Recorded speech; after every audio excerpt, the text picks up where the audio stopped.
the party of the Bush, Reagan, and so on. Not this party, not the Republican Party that is mad itself. It's been captured by Trump, and you will notice that all rational Republicans have left the party. So the 25th Amendment is structured around the vice president himself having some balls to challenge the president when this kind of mental instability comes in.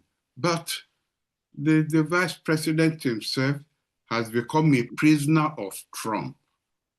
I have thought about this, and I thought, could we use the speaker?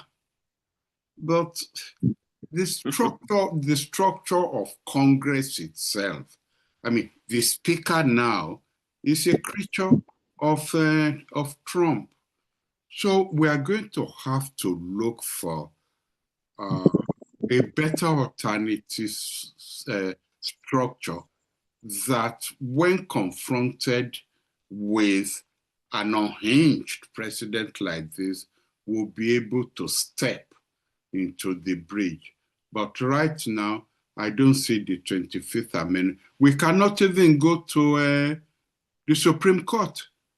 He has captured the Supreme Court. And I wouldn't want us to go, because I've heard some whispering about, the Pentagon, where that is like asking for a coup, isn't it? And I don't think we want to go down that way. But I completely agree with Professor Lamekara that this is an unthinking president. Let us pray that in November we will get some electoral result that will put a brake on him. Thank you, sir. I can see on here, we've got 3 hands. I will take all 3. Femi D. Ojumo. Yeah. I don't remember all the titles, so I'm just calling the names that I see. I will keep saying that as we go on. So please go ahead and unmute yourself. All right. Thank you. Thank you very much, Prof. Thank you very much, Prof, for your brilliant insights as always, and to the scholars. I just wanted to comment briefly on Prof's insights on the dynamics between the ascending power and the descending power in relation to China's foreign policy. Because what really struck me when Prof was speaking was how China, without lifting a single bullet, was able to regain Hong Kong after a 156-year lease to Britain, going back 1841. And that seems to be their strategy all around. So they are completely focused on development, economic and all that, obviously building their military capability, but there is no direct confrontation with any major power. And that's really interesting. However, in the last couple of weeks, during the US-Israel war with Iran, the Chinese foreign minister made some profound statements about Israel not attempting to use nuclear weapons against Iran. So that's very interesting for me, and it's an area I would personally like to explore. And those insights from Prof I thought were really powerful. Thank you very much, sir. I'm grateful. Thank you. Thank you very much. Dr. Dr. Thomas.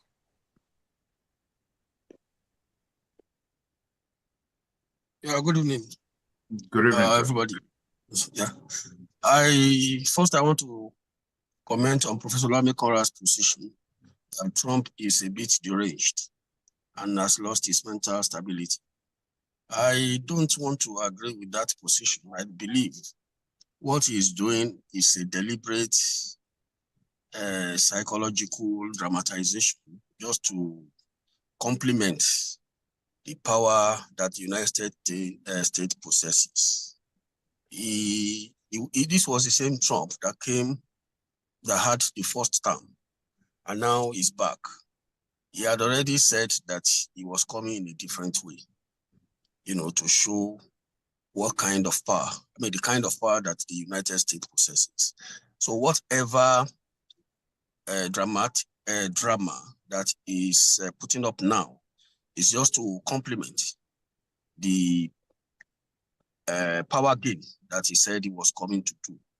There is no way, if he had already lost his mental stability, and at this stage, the United States is very civilized and advanced in terms of science, and they will know that it's not the kind of man to be trusted with the buttons. So I don't think he's mad. He's mad. He's just playing it up. That's one. Then I think last time, sir, you said that why is the US stopping Iran from producing nuclear capabilities, nuclear weapons. And I have said it on this platform before, that if you are a signatory to the NPT, then you have no right to to produce nuclear weapons because you are a signatory. Israel was able to produce nuclear weapons because it's not a signatory. Pakistan, the same thing. India, the same thing. Okay, so yes, those nations that have the nuclear weapons, they are not signatories. So Iran is a signatory, and Iran knows what to do if it has to produce nuclear weapons. It knows that it can withdraw from the NPT. That was what North Korea did, and they have produced nuclear weapons. And not the world. The world has not fallen. Nothing has happened. The world has not collapsed. So we just have to understand some of these elements or dramaturgy in international relations. It is not that Trump is mad. He's not. Yes, arrogant, fantastic. He is proud, yes. And then he talks anyhow. It has always been like that. He has always been like that. That has always been with him. But that, the fact that he's mad, because I know that the United States at this level cannot tolerate or cannot entrust somebody who is mad, extremely mad, as being painted with the buttons. Thank you.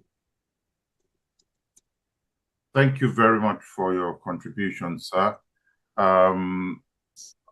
I can see, I think is Dr. Adeni Jones, Bolaji Akinyemi. Apologies again, but go ahead and unmute yourself, sir. Hello, can you hear me? Yes, we can, sir. Okay, the first point I should make is this Adeni Jones is not a doctor. Okay. This Adeni Jones is not a doctor, but anyway, I have missed, unfortunately, I think I missed 2 of these sessions. The last one, I remember Professor Akinyemi making a comment about a proposal that he had as foreign minister, which almost cost him his job. And he said this was a proposal of, if I remember rightly, it's like getting, a concert of medium powers, of those of us who are not at the top or not at the bottom, but whom by virtue of common working together, which I assume will be based on what medium powers consider principled behavior, would have a place within the world. And this came about when there was a discussion about how can we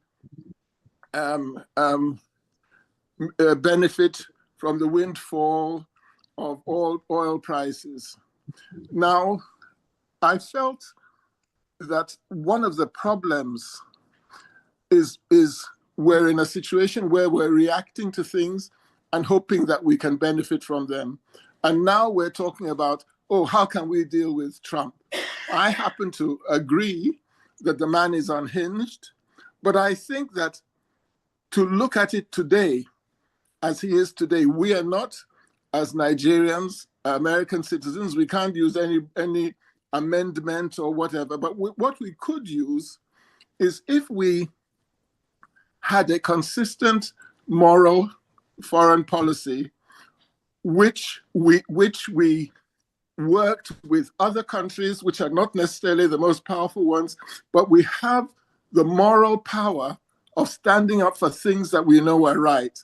The difficulties that we had in the apartheid years, the real difficulties, I think a lot of people in hindsight don't understand what a challenge it was to nationalize BP, what dangers Nigeria put herself through in order to stand up for principle. And I think that today, to be thinking what we can do, I don't think there's much we can do beyond saying, oh, well, let's go back to the ideas, like the idea that Professor Akinyemi spoke about, and start now building our position in the world based on moral choices. And I think that it's really difficult if today, seeing what's going on in the world, Nigeria can make security pacts with Israel.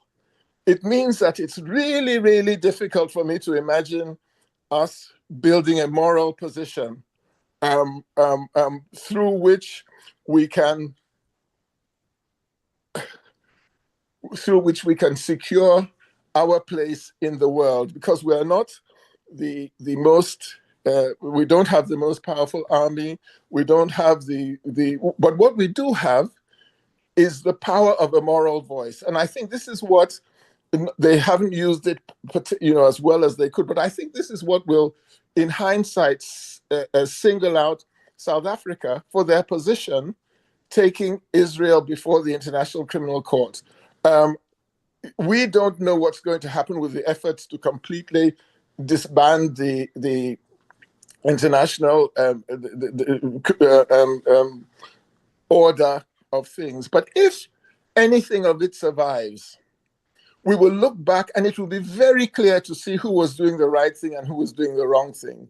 And I think that to worry about how much money we have, or we still have a moral position which can stand Nigeria in good stead as the years go on. Sorry, I'm a little bit I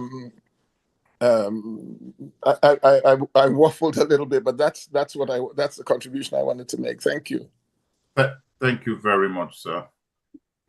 Mr. Moderator. Yes, sir. Permit me, I totally 100% agree with Mr. Denny Jones. If you give me a few minutes,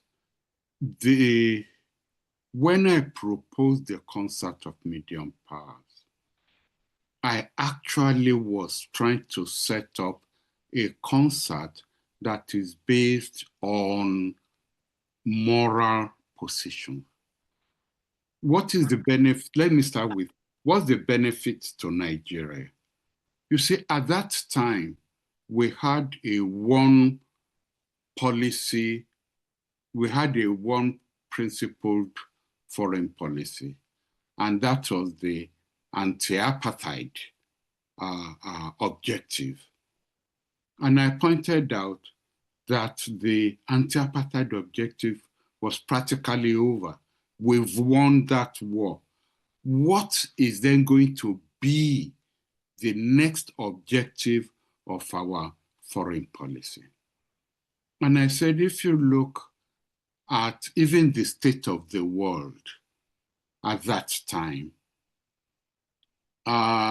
the multipolar world was coming to an end. The United States had become a unipolar power, and it has nobody controlling it. The people whom we can then set up to control the United States, but that will also be acceptable to China and Russia, will be a collection of countries that are not driven by ideology, but that are driven by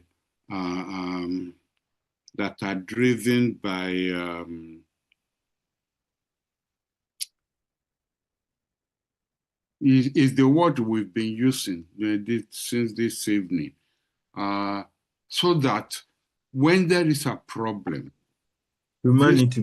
humanity, thank you. Yeah. Yeah. You will now approach the countries involved and say, look, we are not for you, we are not against you in resolving this problem, but we stand for this. And therefore, please listen to us. It's a question of pleading, because it's no longer at that point a question of power.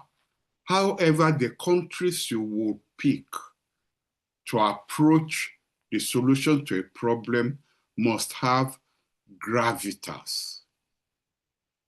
They must be countries that within their geographical position, their geographical location, if they talk, they will be listened to out of respect. And that is how the concept of medium powers came in. Maybe to have used the word power within that context was oxymoronic, maybe cooler. But then that's why we invited countries, and the countries we invited showed up at the meetings in Lagos. One country that surprised me until today, although now when I look back, I can see why, was Switzerland. You know, Switzerland had made neutrality something to be worshipped. And I didn't expect them. I expected them to explain why they couldn't take part, but they showed up, which meant that even Switzerland at that point was seeing that neutrality was not going to help the world, that they needed to get involved, but not on ideological basis, to be on morality basis.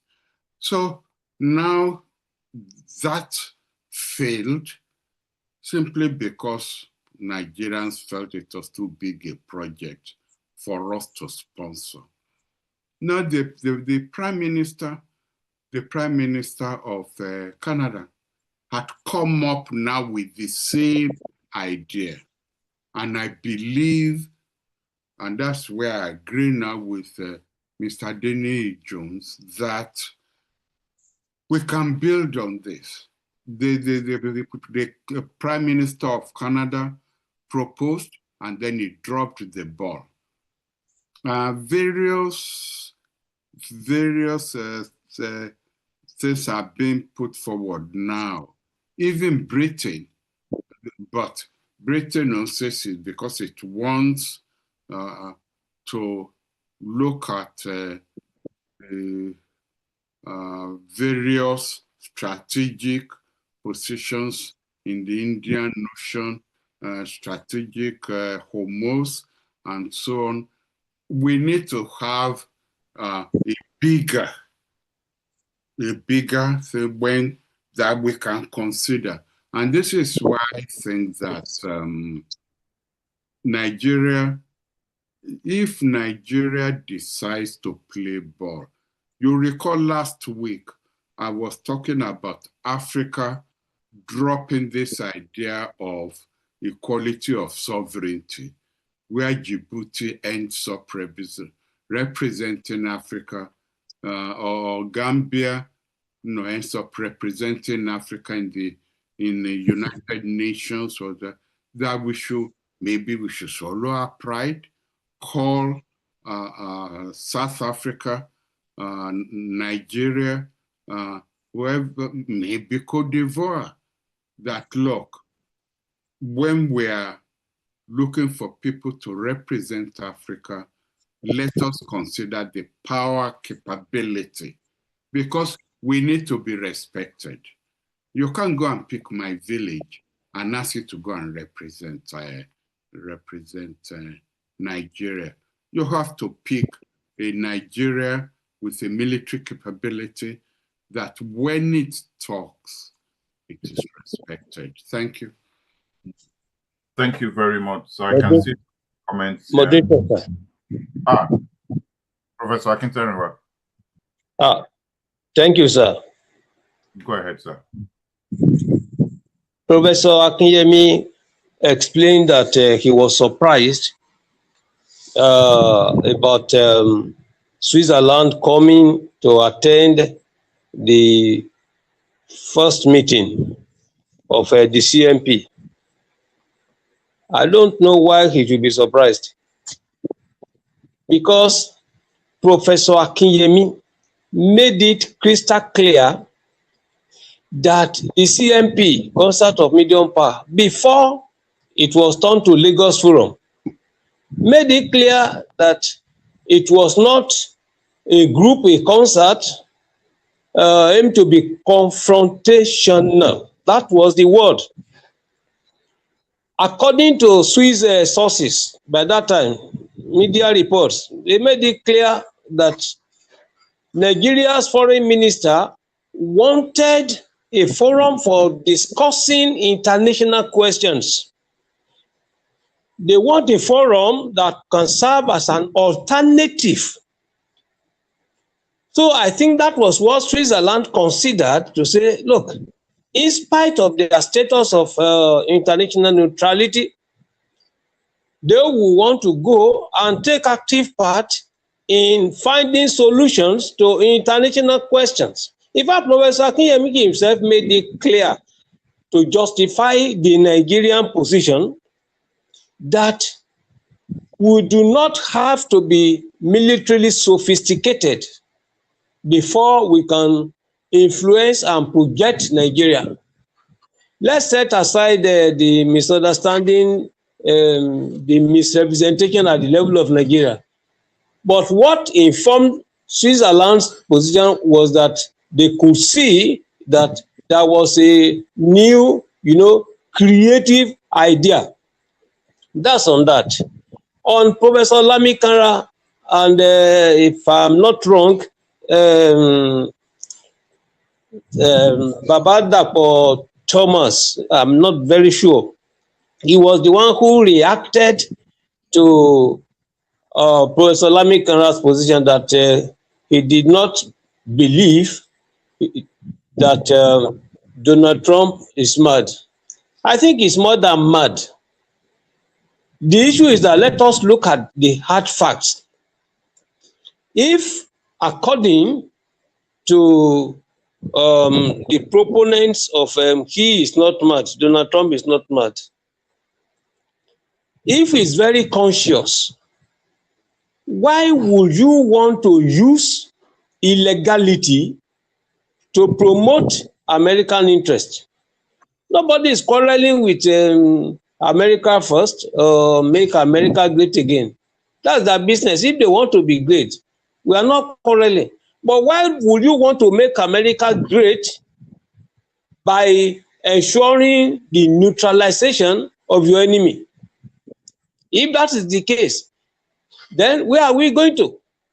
So if Professor Lami Kara does not believe in any bright future, I think I belong to his school of thought. The bitter truth is simply that Donald Trump does not believe in the rule of law. He does not believe in international law. When we are talking about the Strait of Hormuz, the critical problem we are currently engaged in, Strait of Hormuz is unlike the other more than 100 straits in the world. Very special, because Strait of Hormuz has two categories of status.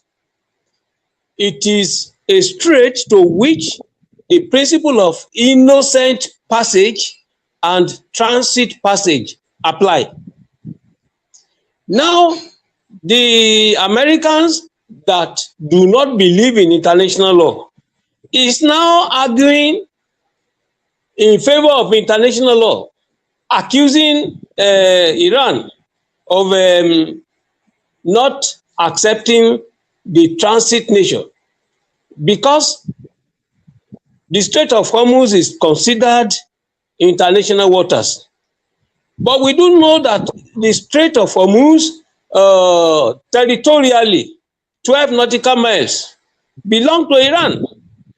But we do know that international law says, okay, for free passage to facilitate international navigation, they decided to give it the status of transit passage, meaning now that, look, no one can appropriate or prevent the passage of both aircraft on top or submarines below, and so on and so forth. Iran is saying, no, I will accept the status of innocent passage. And it is on that basis, even though it may be wrong for whoever wants to take position, America is talking about transit passage. Iran is talking about innocent passage. Then whose passage are we going to talk about? Iran is responding, is acting on the basis of legitimate self-defense. So when you look at it, I said, I was lucky to be able to put it down that there's no way Professor Lami Kanra couldn't have been more correct in his assessment. I disagree with my brother, Dr. Thomas. In this particular case, in determining who is bad, we have to look at him mentally. Is Donald Trump mentally correct? To be correct, one must be thinking logically very well. If you look at what is happening, all the analysis we have been providing, they are at best special constituents of the main issue. When we look at it, is it Donald Trump that is problematic? What about those people sustaining him, arguing in his favor? If Donald Trump is mad, then all the people that are also supporting him, they are mad. And that is the issue. And that is why the world must be very careful.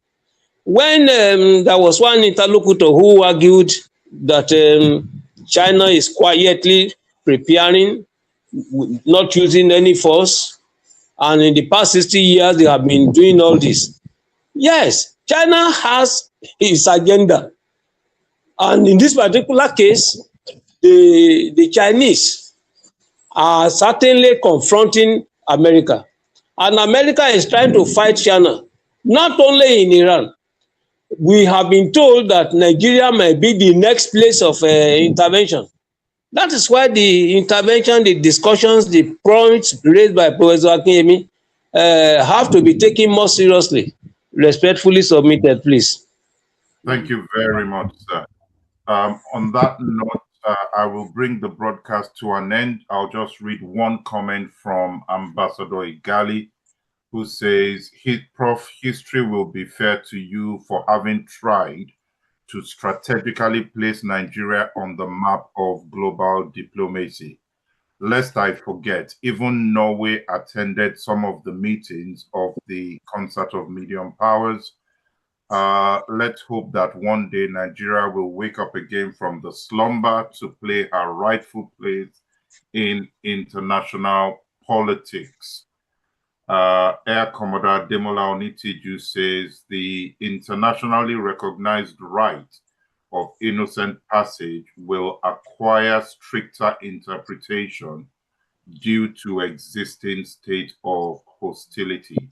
Iranian territorial sea and economic zones are non-negotiable. Mani Ochugboju says they are eating the dogs, they are eating the cat statement by Trump, among others, suggests a grave pathology.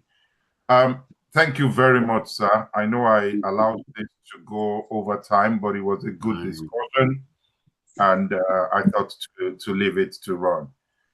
Thank you very much. Thank you, everybody. We'll be back same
Mhm.